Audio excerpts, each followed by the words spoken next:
में सबसे ज्यादा किसी को दंड दिया जाता है तो आत्महत्या करने वाले को बहुत निंदा की गई आत्महत्या करने। ये खिलवाड़ नहीं है जो लोग अपने शरीर को नष्ट करने के लिए सोचते हैं।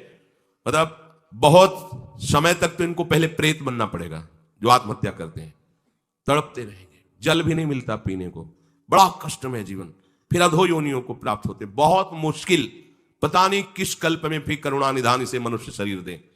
आत्महत्या करने वाले ध्यान से इस बातों को सुने जिनके मन में कभी आत्महत्या के विचार आते हैं। मतलब आप कल्प कल्प के लिए घोर दुख का बीज बो दिए। शरीर रोगी है, या समय प्रतिकूल है, या आप किसी पर विजय नहीं प्राप्त कर पा रहे, परीक्षा में पास नहीं हो पा रहे, या आपके अनुकूल कोई बात नहीं बन रही, तो मरना जरूरी है क्या? मरने से समस्या का समाधान हो जाएगा क्या? हम तो कहते हैं कि अगर तुम्हारे अंदर इतनी ही बात आ गई कि मैं शरीर को नष्ट कर दूंगा, आप जीना नहीं, तो अगर आत्महत्या की तो आप दुर्गति को समझ लीजिए, भयानक प्रेत योनि, जहां स्वेच्छा से आप जल भी नहीं पी सकते, भले नदी किनारे रहिए, स्वेच्छा से, और भयंकर जलन, अशांति, एक जगह चैन से नहीं रह सकता। गोकर्ण जिसे अपनी स्थिति बताता है, धुंधकारी जो प्रेत योनि को प्राप्त है, भैया किसी तरह बचा लो, भयानक कष्ट में हो। यह आत्महत्या करने से समस्त देवी शक्तियां उससे नाराज हो जाती हैं। तुम्हें जीवन मिला है दुख से लड़ने का, ऐसे अच्छे काम करो, ऐसे भजन करो, तुम्हारा मंगल हो जाए। देखो, भोगों में यदि तुम रति करके अधर्माचरण से, पापाचरण से भोग भोगोगे तो तुम्हारा अंतिम निर्णय यही निकलेगा, ध्यान रखना।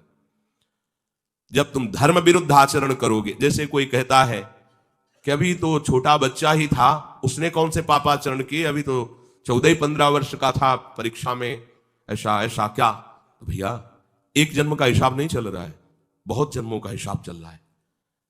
अगर उसके सुकृत काम करते तो माता पिता उसके ऐसे न मिलते कि उसको टॉर्चर करते, तभी तो ऊब गया जीवन से। अब किसको क्या कहें? तो हमें लगता है कि उसके दुष्कृतों के परिणाम स्वरूप ऐसा उसको वातावरण मिल जाता है कि कोई नहीं, तो आत्महत्या करने का उत्साह नहीं आना चाहिए।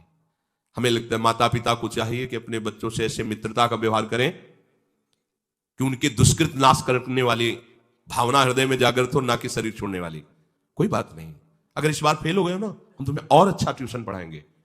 पर वो संसारिक लाभ को ही लाभ जानने वाले जानते हैं, इतना पैसा लगाया बर्बाद। अब वो बेचारा छोटी सी बुद्धि का पूर्व के दुष्कृत परिणाम से प्रेरित हुआ और उसको लगता है मैं आत्महत्या कर लूं। किसानी में सफलता नहीं मिल, लगता आत्महत्या कर लूं।